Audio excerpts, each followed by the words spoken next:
Hollywood isn't all glitz and glams, but I think you know that. Behind the curtains, there's scandals, corruptions, power games at play.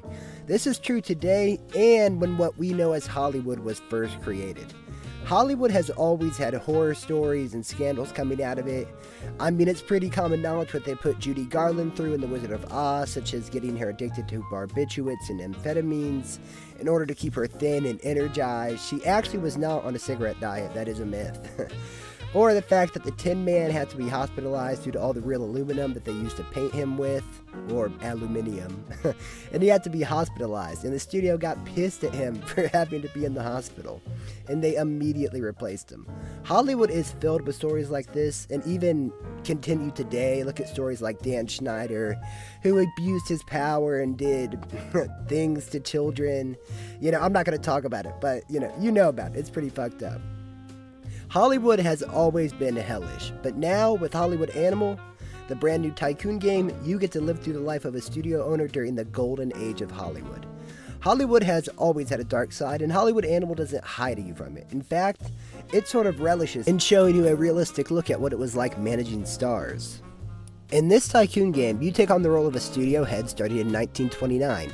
Right as the Great Depression hits. You're not just making movies, you're navigating an industry filled with ambition, ego, and moral rot and corruption. But the game definitely immerses you in the time period. All of the dialogue, the Art Deco style, the fact that every character is smoking, it feels like you really went back in time, and there's no anachronisms. Like, characters aren't talking like they're from the year 2020. There is no quippy Marvel writing. The writing isn't modernized or sanitized. Characters act and speak like they're from the 1930s. And this obviously includes the ugly parts: racism, sexism, xenophobia. It doesn't hold your hand, it just drops you into the chaos and lets you figure it out. This game shows you that the 1930s were a pretty hectic time for movies and media in general. I mean, movies have always kind of had I don't know if dark past is the right word, but the first movie ever shown at the White House was Birth of a Nation, a KKK movie about them protecting white people from violent blacks. I mean, films have had a long history in America, and for a long time, especially at the start, they were much more likely to be used as just pure propaganda. But first, what are the actual mechanics of this game? How do you actually make a movie? Well, first in this game, you actually have to build your studio from the ground up. This game has some light construction elements like building a script office or building production warehouses. Then upgrades for specific building chains. Like the pre-production buildings allow you to upgrade the type of props, the amount of extras you have access to. But now on to actually making the movie. It's a pretty simple but involved process. You will be doing it a lot. First, you have the screenwriters who write a script that you either have them come up with or you can make the story yourself, combining any story elements you want. And then after writing the movie, it will then be assigned a critic score and a general audience score. These scores will be moving up and down throughout the entire movie-making process, depending on how bad or good you have actors, editors, things of that nature. And this sort of depends what the box office is going to look like and how the critics think of it.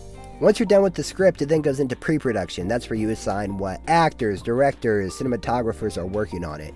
And then finally, once that process is done, you then assign an editor and composer to it, and then you decide how to market the movie.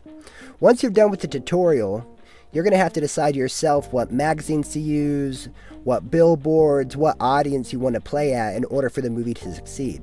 And then another interesting point about the movie industry at this time, before there was a lot of regulations, movie studios would own their own theaters that would only show their movies. Or if a competitor wanted to use their theater to screen their movies, they would charge a lot of money in order for them to rent it out.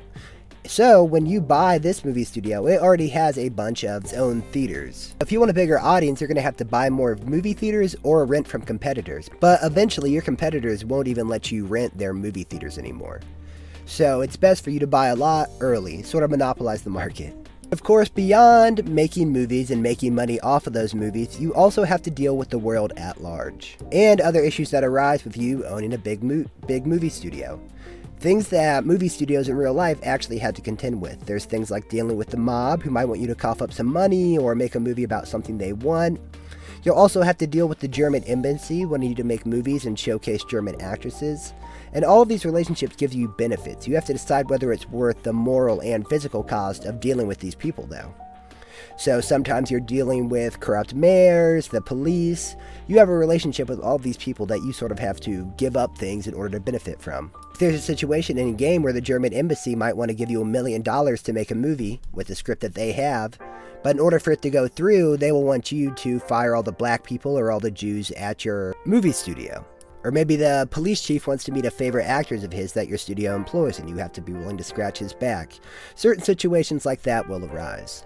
Also, as the years go on, you're also going to have to deal with the code, which is a self-regulating code of ethics that movie studios have to abide by.